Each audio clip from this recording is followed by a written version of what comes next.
this episode of driving really sketchy vehicles that I just bought for a long road trip. Toyota pickup.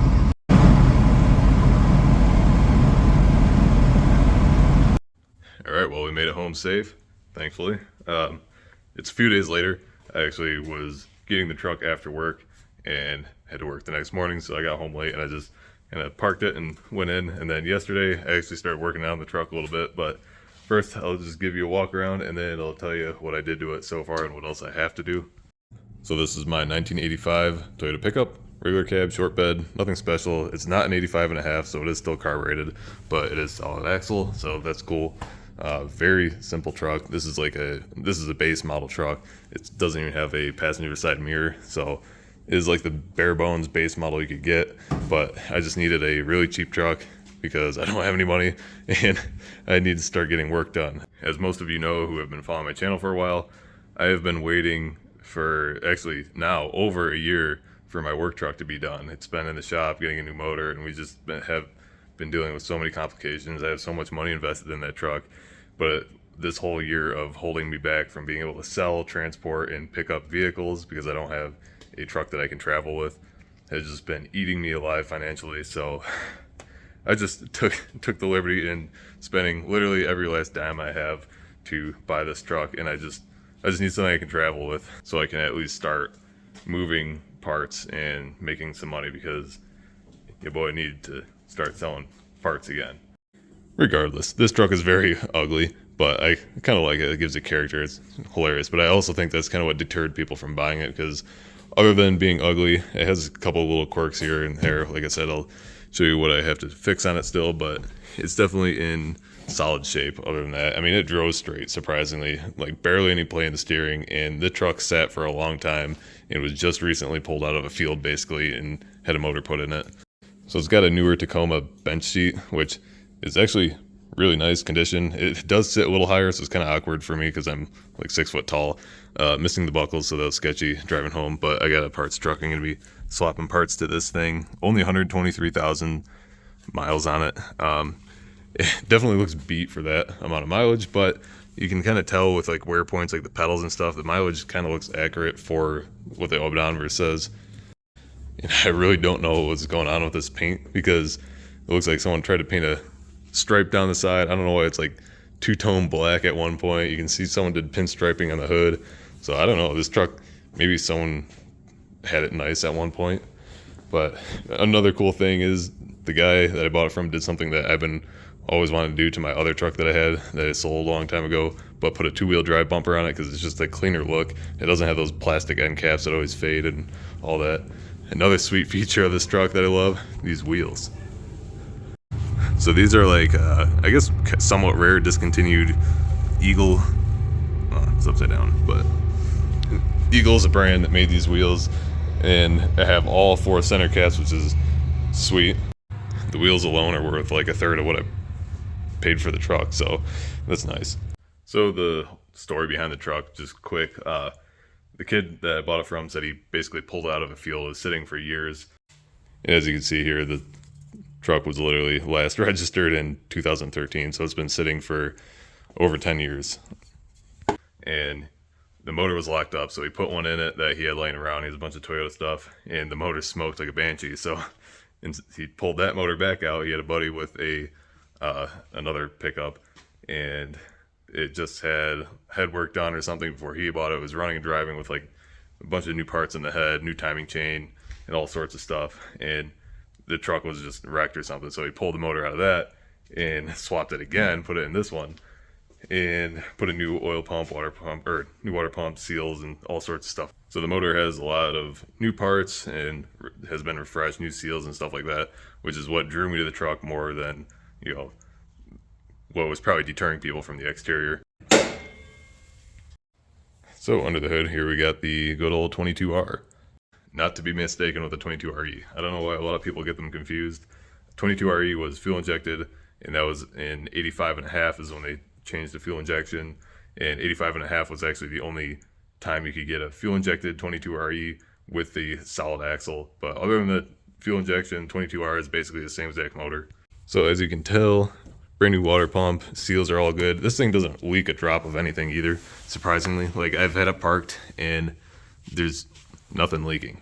And this truck sat for over 10 years, like not even transmission or diff oil leaking out of the thing. Actually, I stand corrected. It was leaking fuel when I brought it home, and I realized it yesterday, but I fixed that. It had a fuel pressure gauge linked into this and the old hoses, so that combined, it was leaking somewhere, so I just got rid of it, put a new hose in here, and that fixed the fuel leak. I also had the truck idling right here for an hour yesterday trying to burp the coolant system, and not a single drop of anything leaked out of it. Those 2 drops right there are from me spilling the coolant on the ground. So the motor is solid. This engine actually has like more power than my rebuilt 22RE that was in my 88 Toyota pickup that I had. So this has like a lot more power, and it's kind of weird how much power it has. I'm wondering if it has an RV cam in it or something, because the kid I bought it from didn't really know what the head had in it, who was just known to be rebuilt, and he had pictures and everything of it. So runs good, and that's what I need. One of the issues I'm having with the truck is it wants to try to overheat when you're driving. So not when it's sitting. Like I said, I had it idling here for an hour, and temp gauge didn't climb. It just sat right at operating temp. Didn't climb at all as soon as I started driving, maybe a couple miles down the road. And it was warm out yesterday. It was like 75, 80 degrees. The temp started climbing up. Didn't overheat, but it was climbing up past halfway, and it's obviously running too hot. So usually that'd be a water pump issue, but the water pump is brand new. So I'm guessing the radiator is clogged or like halfway clogged, because the lower radiator hose was actually cold. Usually you have top hot, bottom warm, but it was like cold.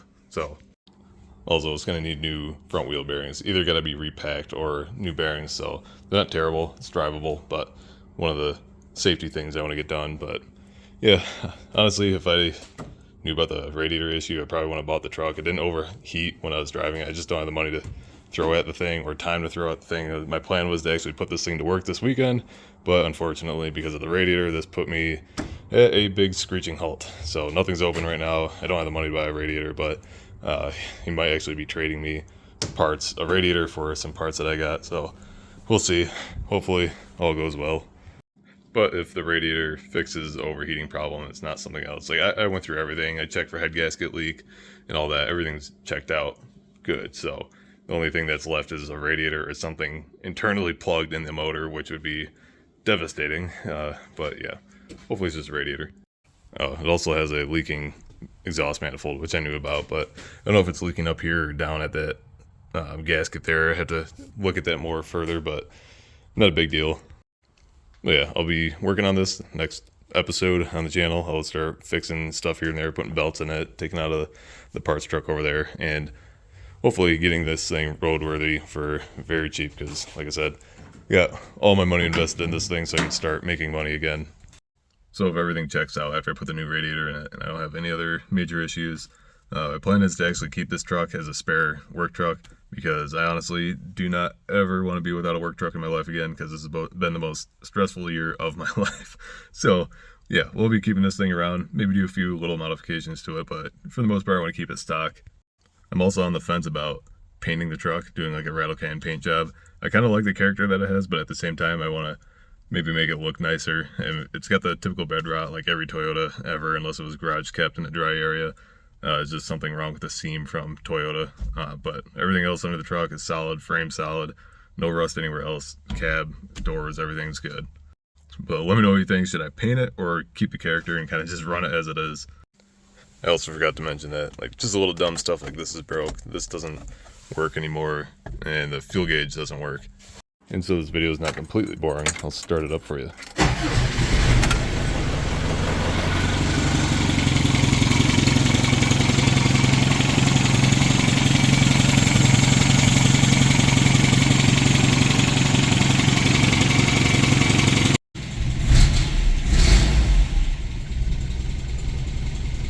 Anyway, sorry this video is pretty boring. I just figured I'd introduce the truck to the channel, since this is all I've been doing this weekend, was picking this thing up and diagnosing it and fixing some stuff. So yeah, stay tuned till next video. We'll continue to fix this truck up. If worse comes to worse and I have some other issue with the thing, I'll continue to fix it up with the parts I have to make it a better condition than when I bought it, list the problems, and maybe paint it and then list the problems that it has and try to get my money back out of it, so I can put my money into another truck, so I can at least get parts moving, but we'll see. And stay tuned for next week's video. If you like the video, I appreciate a like. Subscribe if you want to stay up to date with all the builds and projects, as well as this pickup revival. Follow my Instagram, Conjo_brothers, if you want to see more content on there. Stay tuned for giveaways. Also, don't forget to check out my links below. If you want to save some money on everything from LED lights to detailing products, go check out my links and discounts. Save yourself some money, get some good products. I also have a paypal.me donation link if you want to donate to the channel or a specific build. I've had someone do that before too. Or just hit me up on Instagram if you want to buy some Conjo Brothers stickers or Honda parts. I got a lot of Integra and Honda parts, so if you're looking for something, hit me up on there. I'll let you know if I have it. Anyways, I'll see you guys next week, and thanks for watching.